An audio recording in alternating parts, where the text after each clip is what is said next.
Okay. Good morning, everybody. I am going to share my screen. Hope everyone had a nice weekend, but we're just going to dive right into this. So we've got a new subject property for this week's offer practice. We've got a 5-bed, 4.5-bath in Greendale that we're going to take a look at. So here is the offer document that I had just put into the comment section of Zoom, but I'm just going to go through this and we'll open up MLS in a second. But here's our subject property, which we'll take a look at. And here's our buyer profile. So we are working with Chris Middleton this week. We are like the agent to the sports stars in the area. And Chris signed a buyer agency with us last week, so that makes him a client of ours. He agreed to our 2.4 compensation, and our buyer agency is valid for 60 days. He's got a budget of up to $700,000 and can close at any time. He does want to have a home inspection, a radon inspection, and Chris is actually pre-approved for up to $725,000 with a local lender. He's got 10% down, ready to go. And for our practice today, we're just going to assume a 7% mortgage rate. So what I'm going to do is I'm going to go into MLS and I'm going to pull up the listing just so we can take a look at a little bit more of the specifics.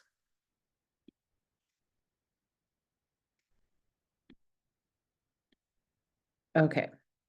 Can everyone still see my MLS screen okay? Good? Okay, great. Okay, so here we go. It's our 5-bed, 4.5-bath house in Greendale. It's been on the market for a little bit, about 2 months. And here are all the dimensions, room dimensions, all that jazz. But some of the information that I want to make sure that we always take a look at and can also sometimes allude to how we might want to draft an offer is what's included in the private remarks. So see offer instructions, we'll take a look at that in a second. It looks like a title company is going to be the one that's going to be holding earnest money on behalf of the listing agent and the seller.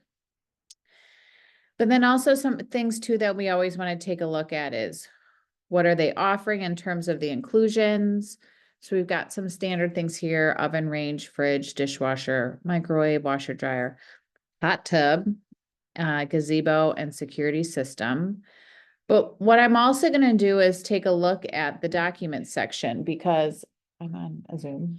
Goodbye. Goodbye. I'm going to take a look at the documents within the MLS listing itself because there was something noted as offer instruction. And can you guys still see my screen okay? Do you see the PDF? Okay. So it looks like here the seller would like to close as soon as possible. The listing agent is looking for everything to be submitted as a single PDF and also include your buyer's proof of funds or pre-approval if they're getting a loan. And then here's some instructions about earnest money, which we'll get into once we get into the offer. But again, as I mentioned before, the title company is holding the earnest money on behalf of the seller, and they actually prefer electronic delivery of earnest money. So that will be trust funds. So we'll talk about that when we get to the earnest money section. The inclusions here are what was stated in MLS, but what's actually also missing from inclusions is that security system that was noted in MLS. So that's just something to make sure that you clarify with the listing agent. Is it in fact included? And you'll see in our offer instructions, we're going to say yes, it is. So if I go back to our offer document, we're going to make some assumptions about how we're going to write the offer. So we called the listing agent just to ask a few questions. And the listing agent indicated that the seller is willing to offer cooperative compensation of 2.4% to the buyer's agent. And the listing agent also said the preference as to how to account for this is just to write it within the offer. The seller's asking for 24 hours for binding acceptance. And we're going to do something a little bit different here. We're going to pretend like we submitted the offer, but we checked in with the listing agent, and the listing agent indicated there's been 3 more offers since we submitted. So competition has picked up a little bit. Then specifically for this offer, what are going to be like our inputs, or how are we going to craft our offer? This isn't going to be like competitive offer practice. I always say this, like offer practice is a lot of just the blocking and tackling and figuring out how to fill out specific sections. So whether or not this would actually win out over the competitors, I don't know. I'm going to say no, but we're going to offer $635 in our original offer. Okay. Everything that was listed in MLS as an inclusion or an exclusion, we're going to put it into our offer. We've confirmed with Chris, our buyer, that he can close on January 10th. We've also, let's assume we threw that date out to the seller and the listing agent, and they said that that works as well. So it's just about 30 days or so. In terms of our earnest money, we're going to put 3% towards earnest money. And in our market right now, earnest money can average anywhere between 1 to 3% of the purchase price, just for reference.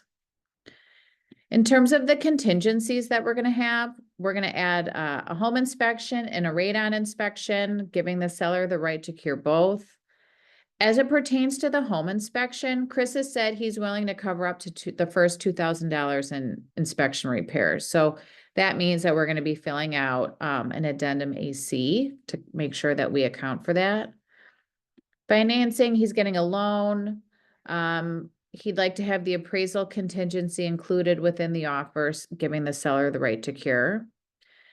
But as I mentioned, like, let's pretend we've submitted our offer and we find out that some additional offers have been submitted after ours. So Chris wants to be as competitive as possible. So we're going to draft a counter offer.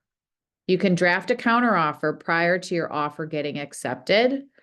And what we're going to put in that counter offer is an increase in price. So we're willing to go up to $655 in our counter offer. So I'll show you how we're going to draft that.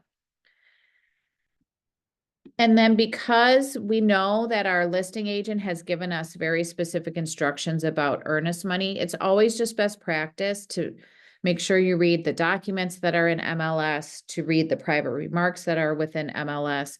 But then also, if you ever have any questions, you should be picking up the phone anyways as you're drafting your offer, to ask questions to ensure that you're getting the answers that you need to write a competitive offer. But you'd be surprised as to the types of information that listing agents are willing to give to help you understand a little bit more about what the seller is looking for. And then the compensation we mentioned, the listing agent would like to have that written into the offer, the buyer's agent compensation. So we'll do that in a second. I see I have a question. You do not see the PDF. Okay. Do you guys see my screen right now? You do. Okay. I'm going to put the PDF again in the chat, David, so you have. Let me know if you don't get the PDF. That's the PDF that I was showing. Okay. I'm going to open up Zip Forms and just show you, I've already started filling out the offer. So if you want to follow along and plug things in, great. If you want to try taking a stab at filling out an offer after this, after you kind of see how this goes, by all means, please do. But I strongly encourage everybody after this to fill out a document, fill out a practice offer, and send it to me as if I was the listing agent, and I will go and I will review it line by line, and I'll send you any feedback that I feel would be important. So I'm going to open up the offer document here in Zip Forms, and can you guys see this? Okay, we're good? Okay, good. We're drafting the offer on today's date, December 9th. And we are the buyer's agent, right? We have Chris, our client, has signed buyer agency with us, making him an actual client, not a customer. So I've kept that we are the agent of the buyer drafting the offer, and therefore I've crossed off agent of selling listing firm and agent of buyer and seller. I've put our buyer's name here, the address, and 5644 Garland Lane is in the city of Greendale. So in this line here, in line 6, sometimes it's city, town, village. If you're not sure what type of municipality the community falls within, you can go back to MLS and it'll state right here, municipality type is a city. You also can get the county that the home resides in by looking at the top of the MLS listing sheet, which states here what county it falls in. So that's the next section in our offer, right? So we're at 5644 Garland Lane in the city of Greendale, county of Milwaukee. So we've got all of our address information ready to go. Now, our offer price, in our instructions, we indicated that our original offer, we were going to offer 635,000. So I've just typed that in here, and then it automatically populates how that translates into words on the above line. But the inclusions for our offer, I've copied everything out of MLS and just pasted it here in lines 12 and 13. And I did confirm, we'll pretend I did confirm with the listing agent that the security system is in fact included within the property. Because sometimes that's a fixture, sometimes somebody actually might take it. So you just want to confirm. Not included within this purchase price is the seller's personal property. That should automatically be included in your zip form templates. You would automatically see that. If you don't, let me know and I can make sure that we take a look at your zip forms access. In terms of binding acceptance, we are going to close, or we are asking for binding acceptance of December 10th. So that's tomorrow. So the seller indicated that they needed 24 hours to review. If we wanted to change this to say maybe binding acceptance at 3 p.m. on December 10th, all you have to do is go in and kind of modify the document. But otherwise, if you don't put a specific time, that means that the deadline or that time frame goes up until 11:59 p.m. on that day. So we're going to give them until full day, end of day tomorrow, December 10th for binding acceptance. Our closing, I just realized our closing was wrong. We are going to be closing on the 10th. So we just have to click in the box here or on the line and it'll take us to a calendar that we can just select the date. And we are going to close at the place selected by the buyer. Typically when it says at the place selected by the buyer, but usually it's at the place selected by the buyer's lender or financing partner. This was already inputted into zip forms for me. But I've also crossed off at the place selected by the seller because otherwise they kind of cancel one another out. So typically the buyer's lender and the buyer get to decide where closing is going to be. Moving along to page 2, you always want to make sure that the address of the property carries through on the top of every single page. Sometimes it doesn't. So just make sure if it doesn't, you just click on this line and you can fill in any of the remaining information that is necessary. But here's kind of our first section to the offer where we have been working with Chris, our buyer, to determine how do we want to craft this. And we know that Chris indicated he is ready to give 3% for earnest money. So 3% of $635,000 is $19,050. He's going to deliver that within, I put 3 days. I personally like to get earnest money taken care of sooner versus later. If you don't put any number of days here on the line, the automatic default is 5. But it's always best practice just to put something in there, even if you are going to give 5 days For earnest money, it's still best practice to put 5 days in there, just to be very specific. And here's where some of those special instructions that we noted in the private remarks, as well as that document that the listing agent uploaded into MLS, they are looking to have earnest money delivered to a title company. So I have crossed off here that all earnest money shall be delivered to and held by. I crossed out listing firm, I crossed off drafting firm, and I've kept other identified as. And I've stated here in line 61, the name of the title company and the address with which that title company is located at. Now, in the private remarks, or actually in the offer instructions, the listing agent indicated that electronic earnest money is preferred.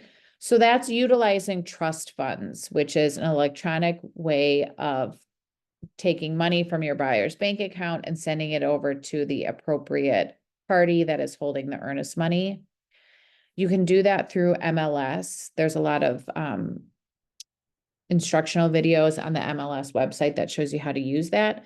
But sometimes people get a little bit tripped up when a listing agent says that earnest money, they prefer to have it sent electronically, because then they're like, well, how does this information get filled out here? Electronically is one way with which it can actually be delivered. If you notice up here, earnest money of $19,050 can be mailed commercially, electronically, or personally delivered. So we don't have to restate here in line 61 that we're going to be delivering it via trust funds if that's what our buyer is hoping to do. Here we just have to make sure that the recipient or the party that is going to be receiving the earnest money is specified here. Then moving down in line 66 through 87, this talks about how earnest money might be dispersed if in fact the transaction doesn't get to closing. So it's not an automatic given that a seller has to release earnest money. It's not an automatic given that a seller keeps earnest money if it doesn't get to closing, but please make sure you familiarize yourself with the language here in this section, and that you also summarize this section to your buyers so they understand what rights and what process might need to be followed. Moving on down to the condition report. So a seller by law has to fill out a condition report. There might be some situations where a seller is not obligated to do so. For example, if it's being sold by a personal representative to the seller and that personal representative has never lived in the property. But this section here just indicates that there is a law indicating that a seller needs to be filling out some type of condition report and providing it to a buyer. And in our case, the seller has already submitted or provided that condition report to interested parties. You can get that information within the MLS listing by clicking on Documents. And here you have the real estate condition report. So this is what was filled out by the seller prior to the home going live on the market. And why we need to pull this document up during our offer writing is we need to find out what day the seller filled out the condition report. And it indicates here right at the top of page 1 that as of September 29th, 2024, this is what the seller is disclosing in terms of the condition of the home. So if I go back into our offer document, this is where we use some of that information. The seller represents to the buyer that as of the date of acceptance, the seller has no knowledge or notice of conditions affecting the property or the transaction other than those identified in the condition report dated. And here's where I put that date that I found on the top of page 1. Now, this doesn't necessarily mean that your buyer agrees with what's in the condition report. This is just indicating that the buyer acknowledges that a condition report has been provided to them at the time the offer was written.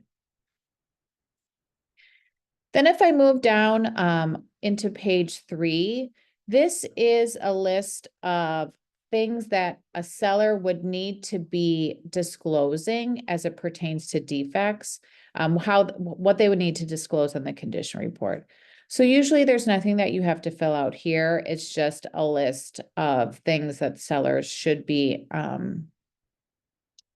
representing if they have some type of knowledge about the condition of one of these elements of the home. But we're going to move down to page 4. And again, quick double check to make sure that our address has populated at the top of the page. But our first contingency here is our inspection contingency. So we know that our buyer, Chris, would like to have a home inspection conducted and that the offer is contingent on doing such. So I've checked the box here in line 193, indicating that the home inspection contingency, that this offer is contingent upon a Wisconsin registered or Wisconsin licensed home inspector performing a home inspection of the property after the date that the offer was written. If you and your buyer note something as you're going through the home, maybe during that initial showing, or if you have a second showing, maybe you see that, oh boy, like the basement looks to be in rough shape, or the roof appears to be old, or maybe it has, I don't know, like a pool. And if your buyer wants to have a third-party inspector come through and specifically look at those areas of the home, and you don't want to wait for the primary home inspector to recommend having those areas inspected, you could write that here in the blank lines on 197 and 198. But you just have to be very specific with what you would be asking the seller to get access for. But regardless, if you do check the box in 193 to have a home inspection, here on lines 200 to 202, this also indicates that your buyer can have any follow-up inspections that were recommended by that home inspector in a report, and that the seller has to provide access to the home in order for you to be able to have those follow-ups if your buyer chooses to do so. This also indicates too that the buyer is responsible for ordering the inspections and for paying for any cost associated with the inspections. Now, the contingency, we have to indicate when this contingency is going to be due. And this contingency shall be deemed satisfied unless the buyer within blank days after acceptance delivers to the seller a copy of the written inspection report that's dated after today's date, the date of the offer, and a written notice listing the defects identified in those reports to which the buyer objects. So let's talk a little bit about this deadline. This number here represents the number of days that you're giving yourself and your buyer, and really the seller as well, the number of days that you're going to have the home inspection completed by, any follow-up inspections completed by, and really any negotiations to fix or repair or cure those items that a buyer is asking to have resolved. So this just doesn't mean the number of days that you are giving your buyer and you to get a home inspection concluded or taken care of by. This represents everything: inspection, follow-up inspections, and really the amount of time that you're trying to negotiate as well. And when you're negotiating during this time frame, you're going to be picking up the phone and you're going to be talking with the listing agent to walk through the scenarios that your buyer is hoping to achieve if your buyer does in fact want to have something cured. Also, something too that I don't think I already mentioned, but once you get the home inspection report, you should pass that home inspection report on to the listing agent. So the listing agent also has a copy of it and can share it with their sellers. So that's something that some people are like, well, I don't want to kind of lose any negotiating power by providing the inspection report. And if anything, you should be providing it so both parties have an understanding as to what it is that they're trying to negotiate. So say during these 10 days, your buyer asks for the seller to fix a roof within 3 days prior to closing, and and the seller says, okay, I'll do it. You put the specifics about how things are going to get fixed in an amendment, which gets signed by both parties. That has to be done within 10 days, right, of binding acceptance. Now, say that the two parties can't come to an agreement and we're kind of at a stalemate. If your buyers are prepared to take on the repairs or taking on some of the investment to fix things after closing, that is one option for your buyers to proceed, and you would fill out a notice indicating like the home inspection is hereby waived. But if your buyers are really not comfortable with the condition of the home, and if you can't come to an agreement and your buyers are prepared to walk, what would then happen is you send a notice of defects listing everything that was noted on the home inspection report as a defect. And that is also where you give the seller the right to cure. So in our example, or in this situation, we're giving the seller the right to cure. That is usually what's been happening in this type of market. Buyers are giving the sellers the right to cure. So again, say we get to a stalemate and we can't come to an agreement and your buyers are okay walking, or if your buyers are thinking, okay, if we provide this list of defects to the seller, and if the seller says no, we're okay walking, the seller can satisfy the contingency by delivering a notice back to the buyer indicating that they're going to cure the defects. And I put 2 days here. I'm not waiting 10 days for a seller to tell me what they're going to do, because we've been having communication and discussions with the other side of the transaction. There shouldn't really be a surprise when a notice of defect is delivered. So I personally don't give the seller that many days, 10 days, to respond. I give them like 2. So the seller can satisfy the contingency by sending a notice back to the buyer stating they're going to cure the defects, and they have to indicate that they're going to cure the defects in a good and workmanlike manner. And they also have to deliver a report to the buyer no later than 3 days prior to closing, the type of repairs that were done, detailing that work. Now, that's if the seller says, okay, I'll fix everything that you've just put on that notice of defect. However, the offer is null and void if the buyer makes timely delivery of that notice and includes a written inspection report, and the seller doesn't have the right to cure. So the offer is null and void as soon as that buyer delivers a notice of defect if the seller never had the right to cure to begin with, and the buyer wasn't comfortable taking on any of the repairs or necessary items that might have been outlined in the home inspection report.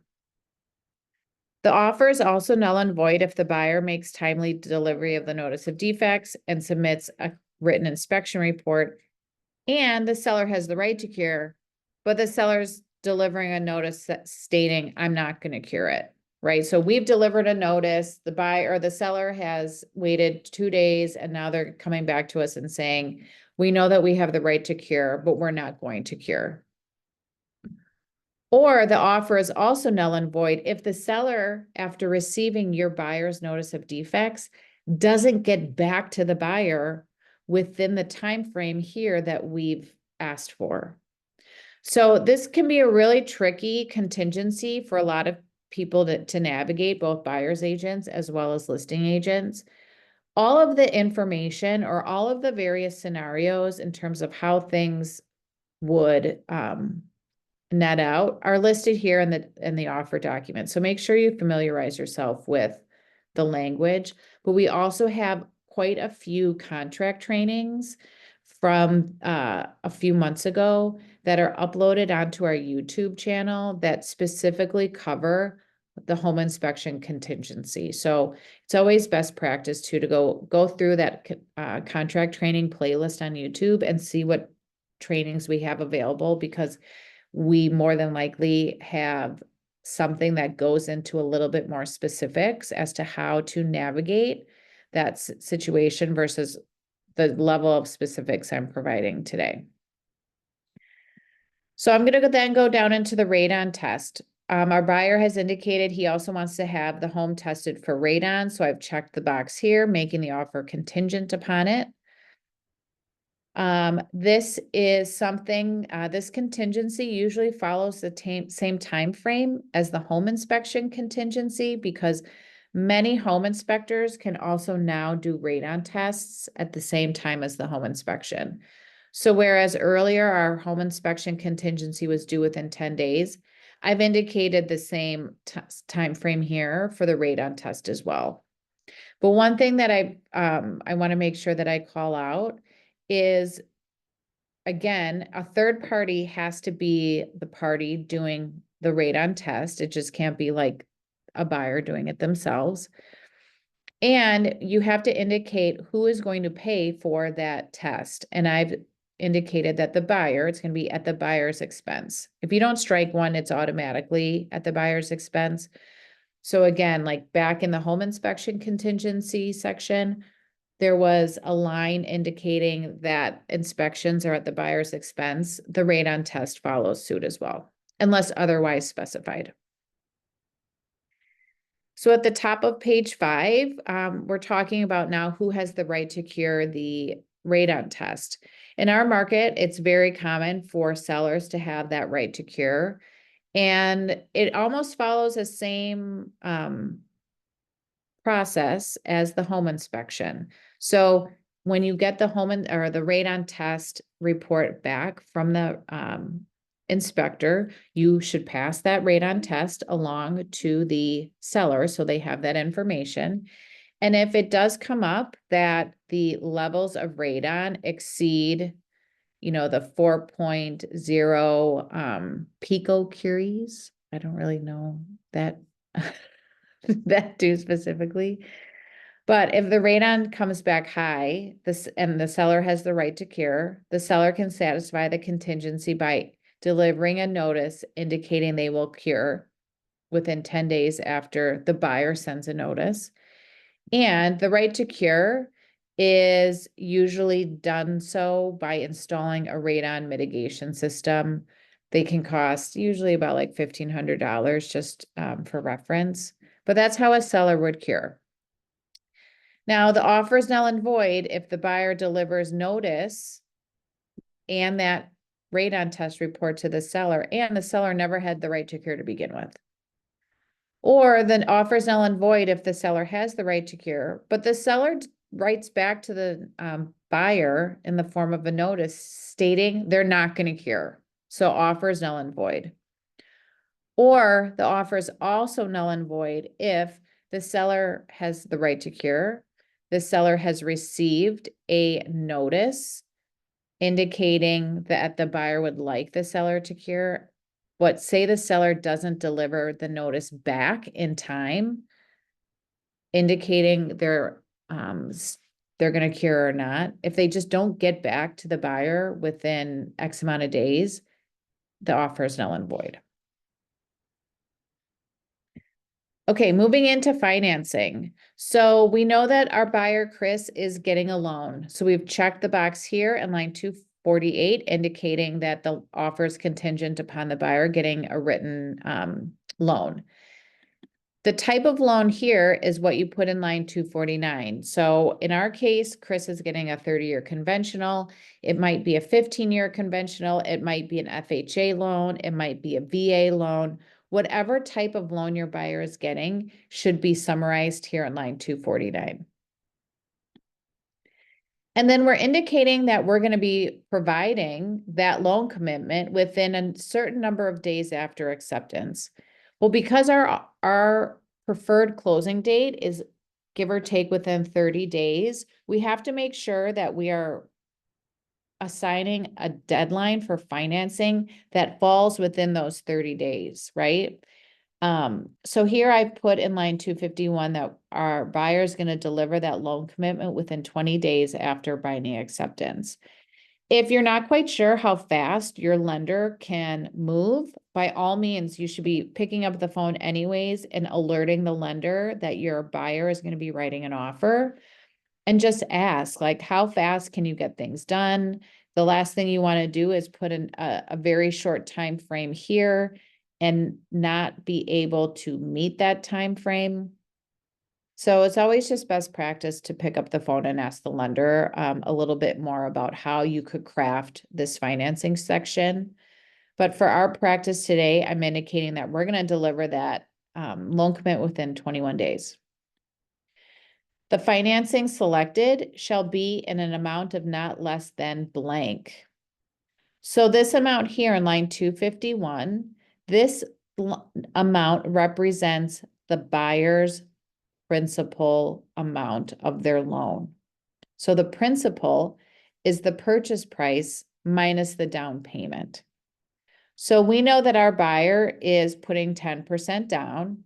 So I took 10% and I subtracted that from 635,000 and I got our loan amount here. This is the amount of money that Chris is going to be taking a loan out on, is $571,500. Now, in terms of how many years is this loan for and how are the payments going to be amortized and scheduled, we're getting a 30-year loan. So it's for a term not less than 30 years, amortized over not less than 30 years. If you were getting a 15-year loan, this would probably say 15 and 15. If you were getting an ARM, it's going to be variable. So that is something that you would want to check with the lender to make sure that you've got it filled in correctly. But when it comes then to our monthly payments, so we have to indicate what we're prepared or what our buyer's prepared to pay in terms of his monthly payments of principal and interest. So this amount here, $3,802.20, represents his monthly mortgage payment. Once you take 10% out and once you amortize it over 30 years at a 7% interest rate, we get this amount. Something to make sure that you note to your buyers is that this amount here only represents the loan, the principal plus interest that the buyer is going to be required to pay. It does not include taxes or home insurance payments. So the next sentence, the buyer acknowledges that the lender's required monthly payments may also include 1/12 of the estimated net annual real estate taxes, hazard insurance, premiums, PMI, etc. So we're acknowledging that this amount of money every month might be more because there's other things that are factored into a monthly payment, but this amount here just represents the loan's principal plus interest payment. We're not buying any points or buying our rate down, so we don't have to put anything in here. But what we do have to make sure we fill out is in lines either 264 or 265, what type of rate our buyer is going to be getting with their loan. And Chris is getting a 30-year fixed rate loan. So I've checked the box here and I've indicated that the annual rate of interest shall not exceed 7%. If you're not quite sure where interest rates are at or what interest rate you should be putting in this line, pick up the phone and ask the lender. They can work through some various scenarios with you. But say your buyer was getting an ARM, an adjustable rate mortgage, you would not check the box in 264. Instead, you check the box in 265 and you would fill in the amounts here that the loan or the interest rate is going to be adjusted by. And this is a section that I would most certainly make sure that you talk to your buyer's lender about to ensure that you're filling it out correctly. So I'm going to scroll through here. In line 288, if our buyer wasn't getting a loan and they weren't paying cash and maybe they were working with the seller to get financing directly from the seller, we would be checking the box here, but we are not. We're getting a loan. So I put NA rather than leaving the box empty. So NA not applicable. We're not getting seller financing. If we were, if our buyer was paying cash and the offer wasn't contingent on getting financing, this is the section here where we would indicate how many days we will need in order to provide a proof of funds.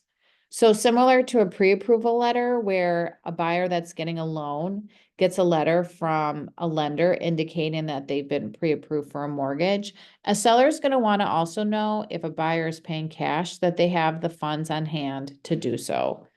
So this is where we would indicate how many days we would be providing a proof of funds letter. But we're not doing that. Moving on into the appraisal contingency, we are checking this box here on line 308. So the offer is contingent upon the buyer's lender having the property appraised. This doesn't mean though that like the appraisal contingency automatically gets us an appraisal. More than likely, your buyer is going to have an appraisal done by the buyer's lender because the buyer's lender is going to want to try to understand what is the true value of the home and therefore confirm that the amount of money that the buyer is looking to get a loan for, that home is worth that amount of money. But what this appraisal contingency specifies is what happens if the appraised value comes in lower than the purchase price. And if, let me go back here. So say the appraised value for the property is equal to or greater than the agreed purchase price, that's fine. You don't have to send an appraisal report to a listing agent if the value on the appraisal comes back at the offer price or higher than the offer price. You would, though, send an appraisal report to the listing agent if the appraised value comes in lower than the purchase price, and your buyer is hoping to negotiate with the seller to have the seller come down on price in order to match the appraised value. So the contingency shall be deemed satisfied unless the buyer within blank days after acceptance. Some people put the same amount of days here as the financing contingency. I like to put it a couple days in advance. So I've put 19 days here that we're going to deliver to the seller a copy of the appraisal report indicating the appraised value is less than the agreed purchase price. We're also going to deliver a notice objecting to that appraised value. Now, we're giving the seller the right to cure the appraisal. If the seller has the right to cure, they can satisfy the contingency by delivering a notice back to the buyer, indicating that they're going to adjust the purchase price to the value shown on the appraisal report. Now, if they agree to dropping the price, then you have to sign an amendment, execute an amendment that's signed by both parties, reflecting the adjustment in the purchase price. But say the seller says, no, I'm not going to drop the value, and maybe your buyers don't have cash to make up the difference. And say you send that report and you send a notice to the seller indicating that you object to the appraised value. The offer is null and void if the buyer makes timely delivery of those documents, and the seller doesn't have the right to cure to begin with. So deal is dead. Or the seller has the right to cure, but again, the seller delivers notice saying they're not going to adjust the purchase price. Or maybe the deal is dead if the seller doesn't deliver a notice back to the buyer within that time frame. So again, we have contract trainings that specifically go into financing and to the appraisal contingency. So I would highly encourage you guys to take a look at our YouTube channel and find the contract training playlist. It's got every training, the title of it. And so just search for home inspections, or I'm sorry, for financing or appraisals. These other sections here, I'm not going to go into, like home sale contingency, bump clause, or secondary offer, because they're not pertinent to our offer today. So therefore, instead of leaving the box blank, I put NA, not applicable. I've checked the box here in line 366 when it comes to prorations, like how are things like taxes and, municipality charges, how are they going to get divvied up between the buyer and the seller? I've checked box 366, indicating that it's going to be prorated based on everything from the year prior. So like the taxes from 2023. This is important for the title company to know. I'm going to keep on scrolling down because we don't have that much time. But this is a lot of definitions. Again, I'm not going through these sections, but these are things that you should be familiar with because when you're reviewing the offer with your buyers, you're going to want to be pointing out some of the specifics in here to ensure that they understand what it is, in fact, that they're actually signing. But I'm going through this very fast. Okay, the last thing that I'm checking off on our offer is line 543, the seller payment of compensation to the buyer's firm. So if you recall, our listing agent indicated that the seller was willing to pay 2.4% of the purchase price to the buyer's agent, and that the listing agent wanted us to write it into the offer. This is what she's talking about. We've checked the box in 543 indicating we will be paid 2.4% of the purchase price. Now, these blank lines here, some of this information was already put into my zip forms. For example, if any contingency expires on a Saturday, Sunday, or holiday, the deadline's extended to the next business day. The only time that doesn't happen is for binding acceptance.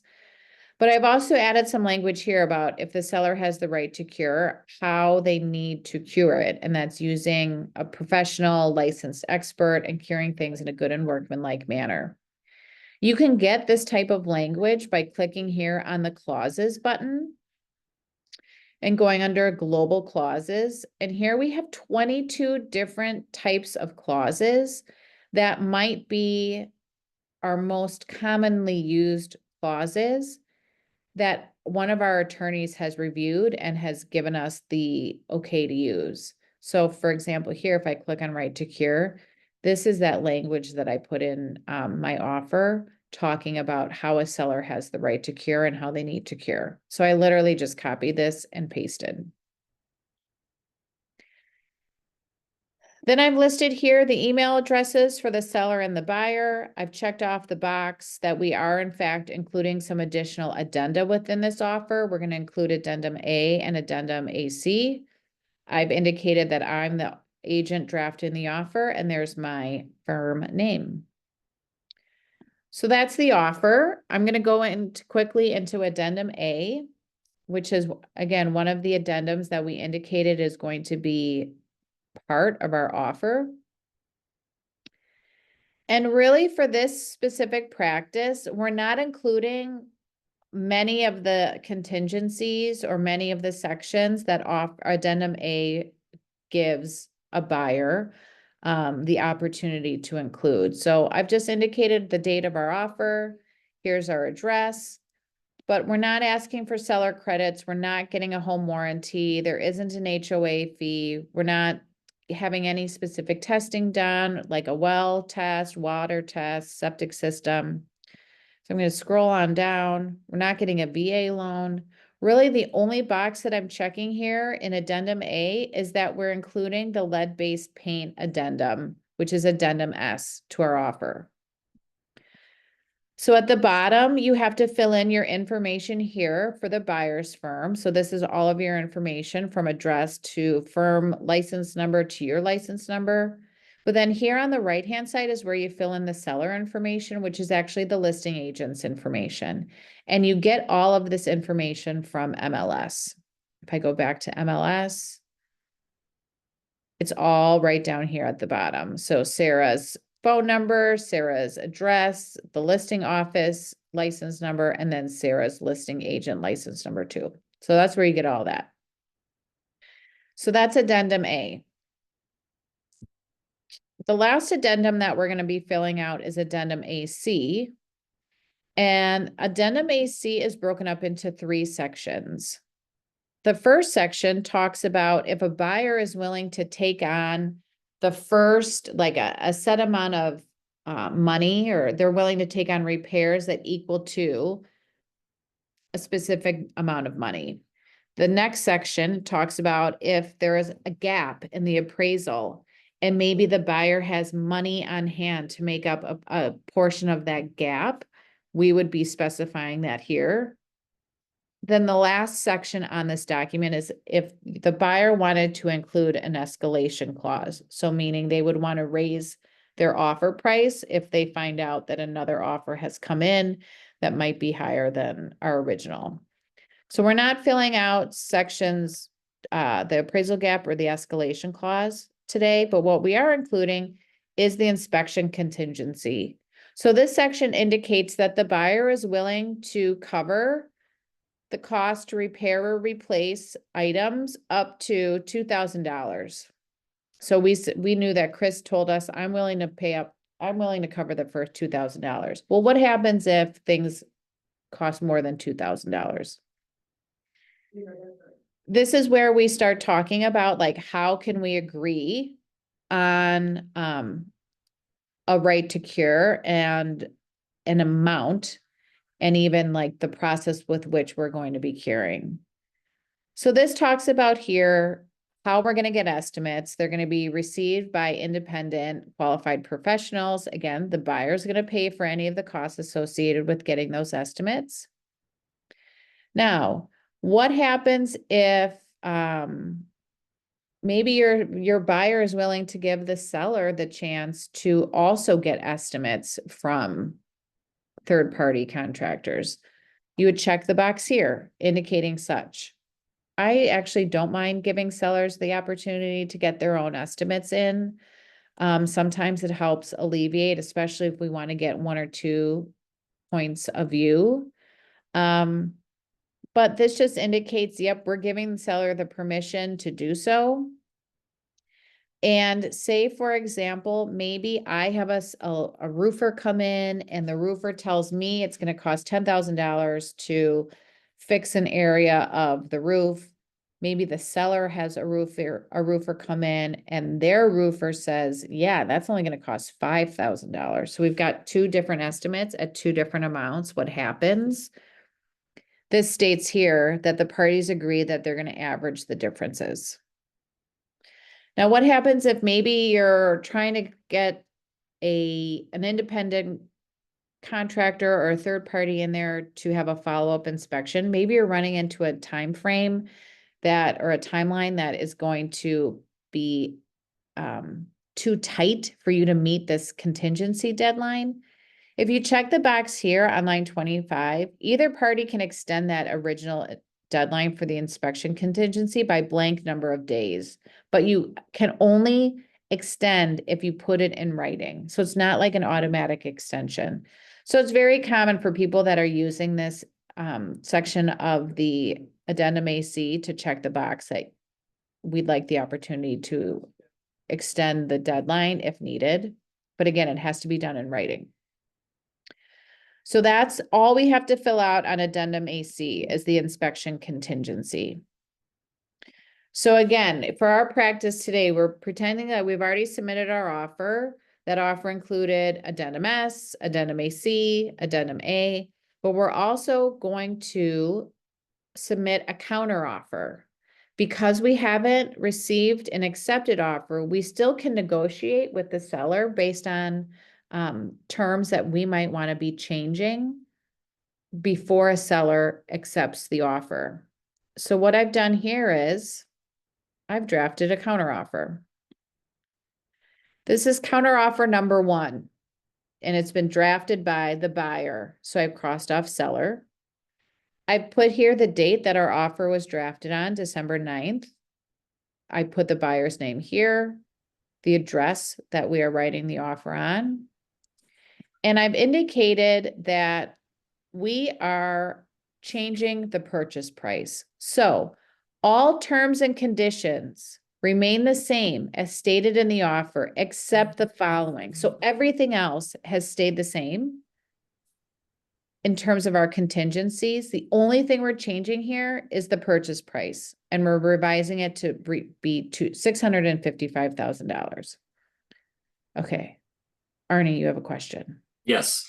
If you know this in advance, why wouldn't you just put in an escalation clause up to 655? You could. I'm pretending that we had already submitted the offer and we didn't know, right? Because our listing agent told us after you've submitted your offer, 3 more came in. So that's, if your buyer wants to counter, you can. You could counter with an escalation clause, but you'd have to then submit both a counteroffer document and the escalation clause. Okay, thank you. Or you could literally copy the language from the escalation clause in addendum AC, and you could drop it here into the blank lines. But I would probably, if we wanted to, add an escalation clause rather than just adjusting the purchase price altogether, I would probably add something here in the blank lines, like, buyer to include addendum AC and therefore initiate an escalation clause. Please see separate attachment for like details. And then I would say down here, the attached addendum AC is made part of this counteroffer. Gotcha. But anytime you change the terms of your original offer, you should be changing those terms by notifying the seller via counteroffer. Then the deadline that I put for the counteroffer matches the binding acceptance deadline that I had written in our original offer. So that was December 10th. I'm the one that's drafted the offer. Here's my brokerage. A lot of people get this confused. They'll also fill out this section. The offer was presented by. That's not the agent that is receiving. The agent that is receiving this counter is the one that has to then present it to their client. So all you have to fill out is who drafted it.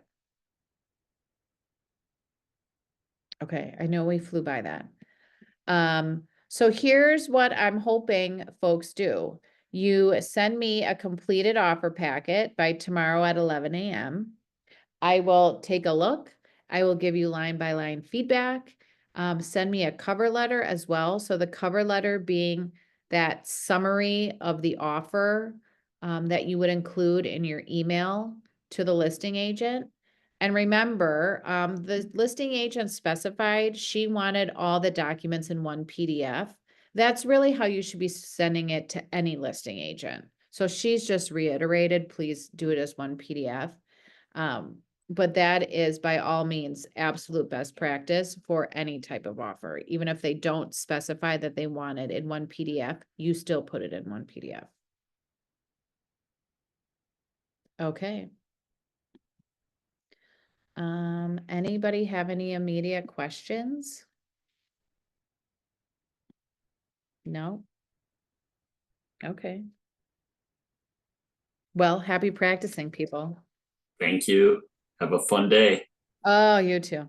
Thanks. Bye. All right, bye-bye.